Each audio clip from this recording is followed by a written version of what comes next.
मेरे सभी दोस्तों को मेरा नमस्कार, जय हिंद और सत श्री अकाल। दोस्तों, आज से हम एक नई कला सीरीज शुरू करने जा रहे हैं, कला एंड संस्कृति, जिसे हमने उड़ान पत्रिका से लिया है। दोस्तों, कला एवं संस्कृत के अंतर्गत हम सारे टॉपिकों को क्रमवार रखेंगे, जिसमें पहला है दृश्य कला, उसके अंतर्गत है भारतीय मूर्ति कला और उसके अंतर्गत टॉपिक या लेसन है पहला सिंधु घाटी सभ्यता की मूर्तियाँ, मौर्य मूर्ति कला, मौर्य कला के बाद की अवधि, गुप्त मूर्ति कला, दक्षिण भारत की मूर्ति कला, भारतीय आधुनिक मूर्ति कला, स्थापत्य और मूर्ति कला के बीच का अंतर। अध्याय 2 भारतीय वास्तुकला, इसके अंतर्गत हैं हड़प्पा सभ्यता में वास्तुकला, मौर्य वास्तुकला, मौर्योत्तर वास्तुकला, गुप्त वास्तुकला, इंडो इस्लामिक या भारतीय अरबी वास्तुकला, दिल्ली सल्तनत काल, मुगल कालीन वास्तुकला, मध्ययुगीन वास्तुकला शैलियाँ इस इंडो इस्लामिक को छोड़कर। इसके बाद अध्याय 3 है मंदिर वास्तुकला। इसमें है नागर शैली, द्रविड़ शैली, बेसर शैली, होयसल शैली, विजयनगर शैली, नायक शैली और पाल और सेन शैली। इसके बाद अगला टॉपिक है भारतीय चित्रकला।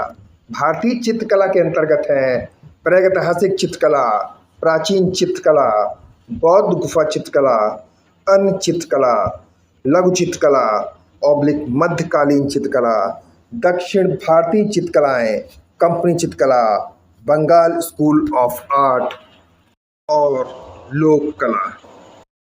यहाँ पर दोस्तों चार्ट बना हुआ है, जिसमें है pillar of art and culture. इसमें सबसे पहले है विजुअल आर्ट, दूसरे नंबर पे है परफॉर्मिंग आर्ट, तीसरे नंबर पे है कल्चर ऑफ आर्ट। तो सबसे पहले हम बात कर रहे हैं विजुअल आर्ट की, जिसमें है Indian sculpture, Indian architecture, Indian pottery और इंडियन पेंटिंग।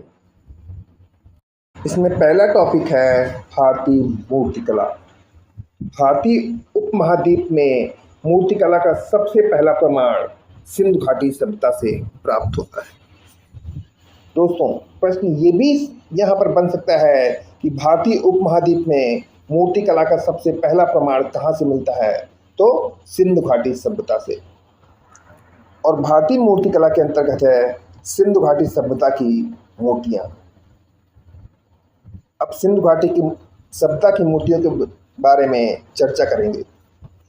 सिंधु घाटी सभ्यता से प्राप्त मूर्तियों का निर्माण कांस, पत्थर, टेराकोटा, मिट्टी आदि से होता है। कांस को पिघलाकर मूर्ति बनाने की कला का व्यापक रूप से प्रयोग किया जाता था तथा मोम पिघलाकर मूर्ति बनाने की तकनीक का इस्तेमाल किया जाता था। पत्थर, पॉलिश किए हुए लाल चूना पत्थर से बना हुआ एक नर का धड़ हड़प्पा से प्राप्त हुआ है।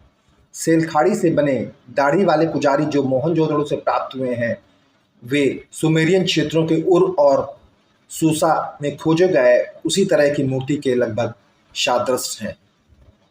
अगला है कांसा। मोहनजोदड़ो से कांस की बनी हुई एक नर्तकी की मूर्ति मिली है, जो त्रिभंग मुद्रा में है। उसके बाईं बाह तथा दाईं बाह पर संभवतः हड्डी या हाथी दांत की बनी हुई बहुत सारी चूड़ियाँ हैं। कालीबंगा से एक अन्य बैल की मूर्ति प्राप्त हुई है। टेराकोटा से क्या क्या बना है? टेराकोटा से मोहनजोदड़ो से एक बड़े आकार की देवी माँ की मूर्ति प्राप्त हुई है, जो अच्छी तरह से संग्रहित है। उन लोगों के द्वारा टेराकोटा की मूर्ति बनाने के लिए पिचिंग विधि का इस्तेमाल किया जाता था। अन्य उदाहरण है दाढ़ी वाला आदमी, खिलौने, बैल आदि। मोहर, सेलखाड़ी से बनी हुई बड़ी संख्या में मोहरों की खोज हुई है। प्राप्त मोहरें विभिन्न आकृतियों तथा आकार के हैं, लेकिन उनमें ज़्यादातर की आकृति वर्गाकार है। उनमें से अधिकांश मोहरों में एक अभिलेख है, जो चित्रात्मक लिपि में है, जिसे अभी तक पढ़ा नहीं जा सका है, जिनका उपयोग शैक्षिक और वाणिज्यिक उद्देश्य के लिए किया जाता था। मोहनजोदाड़ो से सेलखाड़ी से बना प्रसिद्ध पशुपति मोहर जिसमें गैंडा, भैंस, हाथी और बाघ से घिरा हुआ प्राप्त हुआ है। गहने और आभूषण। सिंधु घाटी सभ्यता के लोग वेशभूषा के प्रति सजग जागरूक थे। उनके द्वारा विभिन्न आभूषणों का उपयोग किया जाता था। हार, पट्टिका, बाजूबंद, अंगूठी और अंगूठी जैसे गहने पुरुषों और महिलाओं दोनों के द्वारा इस्तेमाल किए जाते थे। कमरबंद, झुमके और पायल केवल महिलाओं द्वारा पहना जाता था। बर्तन। दो प्रकार के बर्तन, सादे और चित्रित मिट्टी के बर्तन। सामान्य रूप से सादे बर्तन अधिक मिलते हैं और लाल और काले मिट्टी के बर्तन के अंतर्गत लाल रंग की पृष्ठभूमि के लिए तथा काले रंग का उपयोग पेड़ों, पक्षियों, जानवरों, मानव आकृतियों और ज्यामिति प्रतिरूप बनाने के लिए किया जाता था। उपयोग। घरेलू उपयोग के लिए जैसे पानी तथा खाद्यान्न के भंडारण के लिए। सजावट के लिए छिद्रित बर्तन जैसे नीचे में बड़े छेद वाले तथा किनारों में छोटे छेद के रूप में प्रयोग किया जाता था। शराब को उड़ने के लिए इस्तेमाल किया जाता था। अगली हेडिंग है मौर्य मूर्ति कला। क्या हेडिंग है दोस्तों अगली? मौर्य मूर्ति कला। मौर्य काल के दौरान भारतीय मूर्ति कला में काफ़ी प्रगति हुई तथा यह काफ़ी हद तक बौद्ध धर्म से प्रभावित रही। इस अवधि में पत्थर की भारतीय मूर्ति कला की उपस्थिति को चिन्हित किया गया है। धार्मिक अभिव्यक्ति के रूप में मूर्तियों का उपयोग मुख्य रूप से स्तूपों की सजावट के लिए, तोरण तथा मेढी के रूप में किया जाता था। मौर्य काल की प्रसिद्ध मूर्तियों में यक्ष और यक्षिणी की मूर्ति प्रमुख है। वे सभी धर्मों से संबंधित थी। मौर्य काल के बाद की अवधि, इसमें है कला की गांधार शैली, कला की मथुरा शैली, कला की अमरावती शैली। 3 शैलियाँ हैं दोस्तों, गांधार शैली, मथुरा शैली और अमरावती शैली। इसमें सबसे पहले है गांधार शैली। यह उत्तर पश्चिम सीमांत में विकसित हुई। यूनानी या हेलेनिस्टिक भारतीय यूनानी कला का प्रभाव रहा। पहले की अवधि में नीले हरे बलुए पत्थर का उपयोग किया गया, बाद में मिट्टी और प्लास्टर का उपयोग। मुख्य रूप से इस पर बौद्ध धर्म का प्रभाव था। इस शैली को कुषाण राजवंश द्वारा बढ़ावा प्रदान किया गया। इसकी विशेषता थी बहुत अधिक बालों के साथ आध्यात्मिक बुद्ध, कम गहन पहने हुए, बड़े ललाट, योगी की स्थिति में बैठे हैं। अब बात करें मथुरा शैली की। मथुरा शोक और कंकाली टीला स्थानीय चित्तीदार लाल बलुआ पत्थर से निर्मित की गई बौद्ध, जैन और हिंदू धर्मों का प्रभाव था और इसे भी कुषाण शासकों द्वारा बढ़ावा प्रदान किया गया। इसमें बुद्ध को मुस्कुराते हुए चेहरे के साथ प्रसन्न मुद्रा में दिखाया गया है। सिर और चेहरा मुड़ा हुआ है। हस्त पुष्ट मांसपेशियों से भरा हुआ शरीर, चुस्त कपड़े, ऊर्जावान शरीर बुद्ध का चेहरा अनुग्रह को दर्शाता है। पद्मासन में बैठे हुए अभय मुद्रा में। अगली शैली थी अमरावती। यह कृष्णा गोदावरी के निचली घाटी पर स्थित है और यह स्थानीय है। अमरावती शैली के अंतर्गत सफ़ेद संगमरमर से मूर्तियों का निर्माण हुआ। इस पर बौद्ध धर्म का प्रभाव था और इसे सातवाहन शासकों द्वारा बढ़ावा प्रदान किया गया।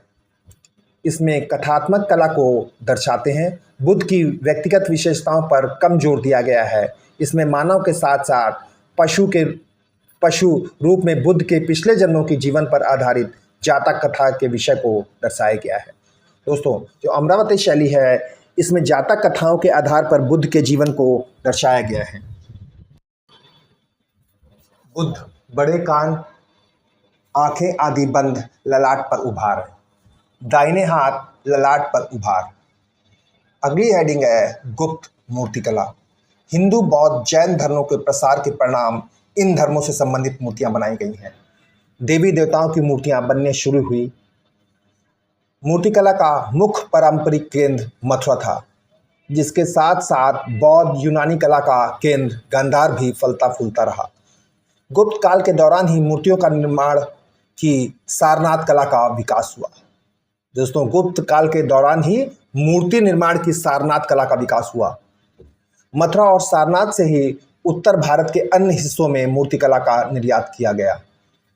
विशेषताएं हैं लाल बलुआ पत्थर का उपयोग, धातु का उपयोग, मूर्तियों को अच्छे कपड़े पहनना दिखाया जाना, बुद्ध के सिर के चारों ओर प्रभामंडल की सजावट।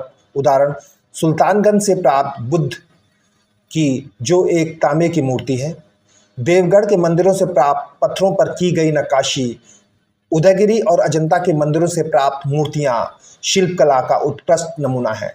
उदाहरण विष्णु मंदिर, देवगढ़, उत्तर प्रदेश। आज के वीडियो में इतना ही।